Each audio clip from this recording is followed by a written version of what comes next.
همك ما تقبل منا حاجي. طيب حظك والله. ما تقلش بيك، فضحتنا. صار لك ساعة تنبش تخابرك. ادري خابرت ماكو رصيد مخلص، ما عندك رصيد. متى تحصل؟ ليش تسوي شي؟ كافي ماكو. سد التليفون. فضحتنا، صار لك ساعة تخابر. حلي لك قمتك اشتغل انت لي. تسوي لك فتشي. طيب حظك.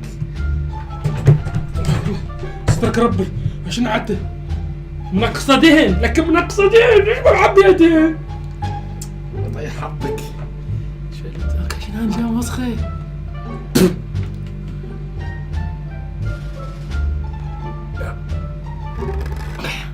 راحت. استغفر الله. أعزائي العبرية، لا تخافون، هذا ماكو شيء. هاي العتة بسيطة بس شوية منقصة، بس لا تخافون، ماكو شيء يعني، ما يصير أي شيء، بس المحرك يعني يجوز يطق، بس لا هذا الشيء بعيد يعني. لا تخافون أعزائي الركاب، أعزائي العبرية، لا تخافون. وياكم طيار المخضرم يعني. طيار بصراحة يعني صار لي فترة طويلة جدا سايق فوق 3 ساعات سايق، وهذه 3 ساعات سايقه شنو يعني؟ سايقه بالبلاي ستيشن 2 يعني، بتعلم سياقه بالبلاي ستيشن 2 قبل ما اجي هنا، وهاي اول مره اصعد طياره حقيقيه. بس لا تخافون يعني، مخضرم 3 ساعات بالبلاي ستيشن، خدمتها اللعبه على البلاي ستيشن 2. يلا جيت اسوق هنا عشان عبالكم.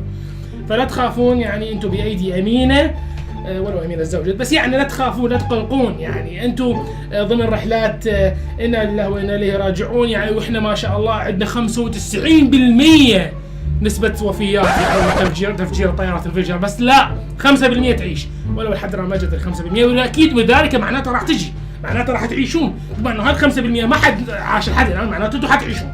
شفتوا؟ تفائلوا بالخير ما تجدوا يعني نهاية. بس يعني لا تخافون، ان شاء الله انتم بامان. اعزائي العبريه، يعطيك المني يعطي مالت الكروه للسكن او يمشيها يعطيها للراكب القباله. والله توفرون عليه يعني، اذا اعطيتوها كل واحد يعطيه للراكب اللي بصفه، وتجمعوها يم واحد من الركب ويجيب لي، لان هذا السكن اللي مشغله يمكم قاعد يبوقني. البارحه لقيت 1500 ماكو. ايه وانا عندي عائله مربيه، والله العظيم ما يصير هيجي. اوكي قريبا ان شاء الله نوصل الى مطار شعيوط، ومن نوصل مطار شعيوط نهبط ان شاء الله بسلام. صادق كنت دارس الطيارات انا هذا. المهم ان شاء الله يا ربي كل شيء تمام. فدير اذا اقول لكم فات شغله، اللي يكتب على الكوشن ذكرى محمد مع ساره مع جاسم، والله العظيم انزله والله انزله، انا ما يهمني انزله، سمعوني والله انزله بالجو ما علي. والله شو رجلك قاعد افرس سبارتا والله ما يهمني يعني. قعد ذكرى محمد مع جاسم مع ما ادري مين، ادري شنو اكتب ذكرى بيتكم، ذكرى الطق يعني. كافي عاد الكوشنات البارحه بالدنتين يومي اصرف على شنو انا ما عندي خير. يا ادري عندي عائله، ايش فيكم انتم؟ وافقوني دير بالكم. وبالنسبه لي احزمه الامان، كل واحد عنده حزام امان، بس مو حزام ناسف، حزام امان يعني لا يروح بالك بعيد.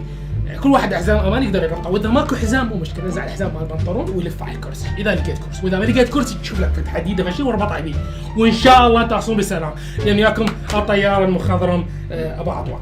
طبعا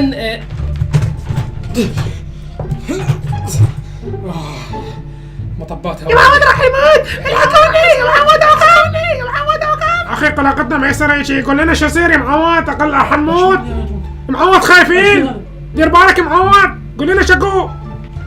اعزائي الركاب، اعزائي العبريه، لا تخافون. اعزائي الانسان اخوي العزيز، انت قلقان وضايق لا تخاف، انت في ايدي امينه. تدري الطياره ليش عتعتت وهذا المطر؟ ماكو شيء لا تخاف، كل ما في الامر ابن الصغير الله يخليه ويحفظ فريخك الصغير، ابن الصغير يعني البارحه بالبيت ترك مال بنزين، بس والله العظيم هاي الشغله تخوف يعني المحرك، بس هاي نسبتها ضئيله لا تخافون. شنو نسبة 4 لترات؟ انا عندي 4 لترات ابني بول، بس يعني شنو نسبة ال4 لترات هاي بتنك ضخم، لا تخافون. بعدين شنو مخلي بنزين محسن ماكو؟ دير بالكم لا تخافون. يعني هذا البنزين المحسن انا ما اعرف اقرا واكتب، بس البنزين مكتوب عليه هيك مكتوب ديزل، بس هو الديزل يمكن بقصدون بنزين ما ادري، بس لا تخافون ان شاء الله ماكو شيء والله مره سلام. واذا احترق المحرك، هاي لو احترق عندي بعد 3 محركات لخ، شو عبالكم لعد كل جناح عندي بيه محركين، ايش عبالك؟ اني مأكد كل شيء، ما راح يصير شيء بهالطيارة. اعزائي الركاب، انفجر المحرك اللي على الجناح اللي بصفي، على الجناح هذا اللي صاير جناح الايمن. الجناح الايمن طق اعزائي، وهاي يعني هم لا تخافون، لان اكو بعد محرك مصفى واكو محرك يمينات، فلا تخافون اعزائي الركاب. اعزائي الركاب، طق المحرك اللي على الجناح الايسر، بس لا تخافون لان اكو بعد محرك هنا ومحرك هنا، وهاي معناته كبيره، لا تخاف. الحمد لله والشكر، نحن بامان. اكو محرك، كل واحد قلت لحني محرك. اعزائي الركاب، اعزائي العبريه، لموا الكروه ودزوها لهليلي الظهر، ما حد حيعيش. طقروا المحركات كلهم واحنا قاعد نطير بالدفختيه.